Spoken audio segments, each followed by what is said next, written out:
بسم اللہ الرحمن الرحیم۔ لاکھوں درود پاک حضرت محمد صلی اللہ علیہ وآلہ وسلم اور آپ صلی اللہ علیہ وآلہ وسلم کی آل پر۔ السلام علیکم، میرا نام افتخار احمد ہے اور آپ میرا یوٹیوب چینل نالج دیکھ رہے ہیں۔ لاہور کے متعلق ایک سیریز شروع کی ہے۔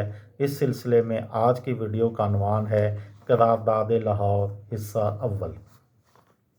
23 مارچ 1940 کو لاہور کے منٹو پارک میں آل انڈیا مسلم لیگ کے 3 روزہ سالانہ اجلاس کے اختتام پر وہ تاریخی قرارداد منظور کی گئی جس کی بنیاد پر مسلم لیگ نے بر صغیر میں مسلمانوں کے جدا وطن کے حصول کے لیے تحریک شروع کی تھی اور 7 برس کے بعد اپنا مطالبہ منظور کرانے میں کامیاب رہی۔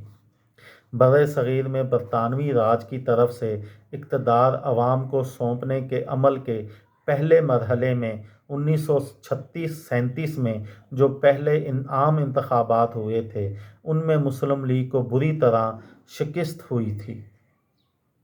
اس کے اس دعوے کو شدید زک پہنچی تھی کہ وہ بر صغیر کے مسلمانوں کی واحد نمائندہ جماعت ہے۔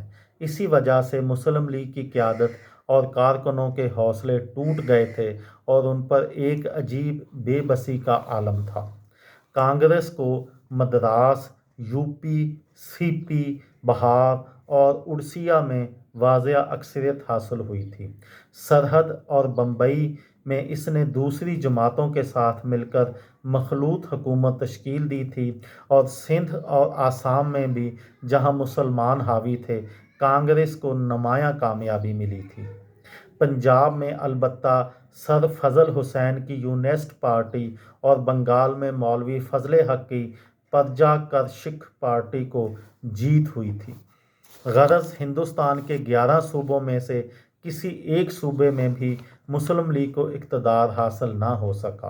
ان حالات میں ایسا محسوس ہوتا تھا کہ مسلم لیگ بر صغیر کے سیاسی دھارے سے الگ ہوتی جا رہی ہے۔ اس دوران میں کانگریس نے جو پہلی بار اقتدار کے نشے میں کچھ زیادہ ہی سرشار تھی ایسے اقدامات کیے جن سے مسلمانوں کے دلوں میں خدشات اور خطرات نے جنم لینا شروع کر دیا۔ مثلاً کانگریس نے ہندی کو قومی زبان قرار دے دیا، گاؤ کشی پر پابندی عائد کر دی اور کانگریس کے ترنگے کو قومی پرچم کی حیثیت دے دی۔ اس صورت میں مسلم لیگ کے اقتدار سے محرومی کے ساتھ اس کی قیادت میں یہ احساس پیدا ہو رہا تھا کہ مسلم لیگ اقتدار سے اس بنا پر محروم کر دی گئی کہ وہ اپنے آپ کو مسلمانوں کی نمائندہ جماعت کہلاتی ہے۔ یہی نقطۂ آغاز تھا مسلم لیگ کی قیادت میں 2 جدا قوموں کے احساس کی بیداری کا۔ یہ تھی میری آج کی ویڈیو۔ کسی دوست کو، کسی بھائی کو، کسی بہن کو فائدہ ہو تو مجھے دعاؤں میں یاد رکھیے گا۔ دل دل پاکستان، جان جان پاکستان۔ السلام علیکم۔